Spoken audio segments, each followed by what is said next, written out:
I wanted to make this quick little video to talk about some updates that have just been released on Seesaw over the last week.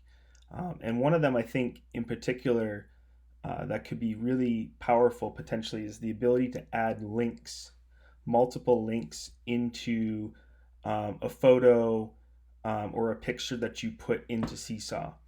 And so I've talked to a number of staff members regarding virtual classrooms. Now, some people call them Bitmoji classrooms, some people call them virtual classrooms, but the idea of some sort of interactive image or slideshow that students can use to kind of navigate their way around virtual learning.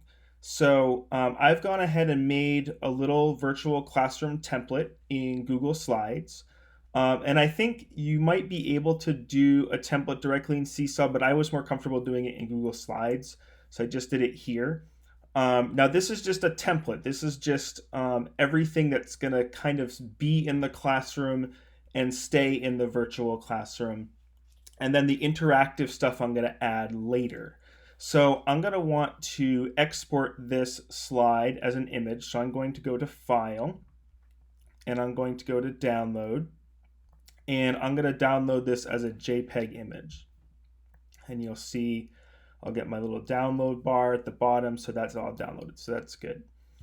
So now when I go back to Seesaw, I'm going to add, I'm going to post student work, and I'm going to upload a image file, the one that I just downloaded.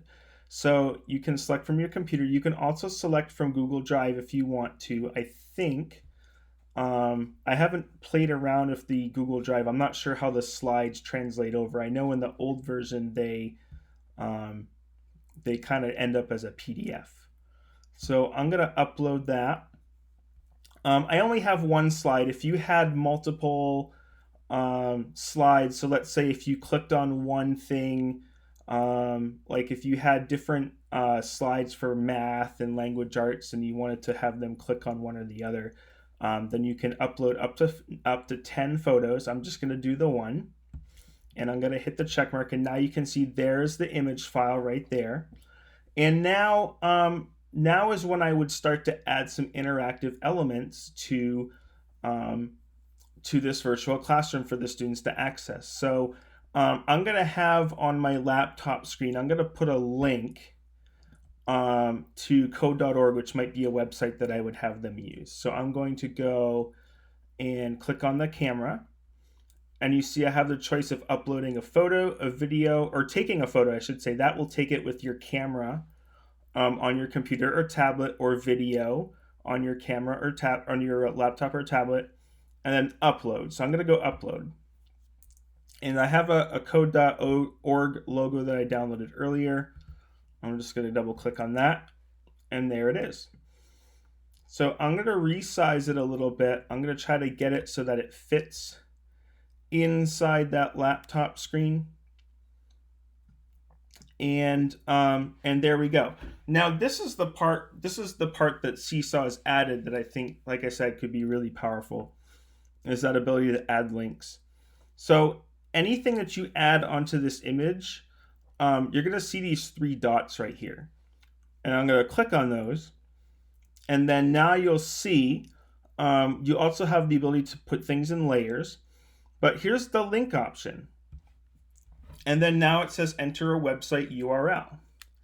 And I'm just going to go code.org. And I'm going to click the check mark. And then now you'll see next to the thing that's linked, you'll see this little chain link. And this is exactly what the students will see as well. And we'll show that in just a second. Another thing that's really useful too is if you want to put something on the page that you don't want students to mess around with or move, I'm going to go to the three dots and select lock. So that way it keeps it in place. So that was just an example I wanted to share. So I'm going to click the check mark. We're going to push it out to all students. I'm not going to worry about putting it in a folder. And now it's uploading. And here we go. So this is what the students are going to see, is this exact thing.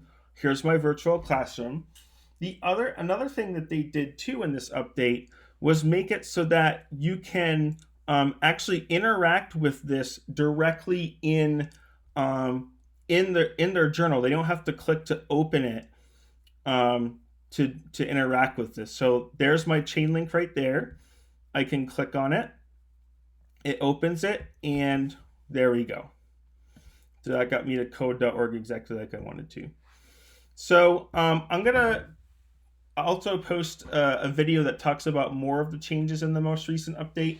But this is what I wanted to share with you today because, again, a number of you we've talked about virtual classrooms or Bitmoji classrooms.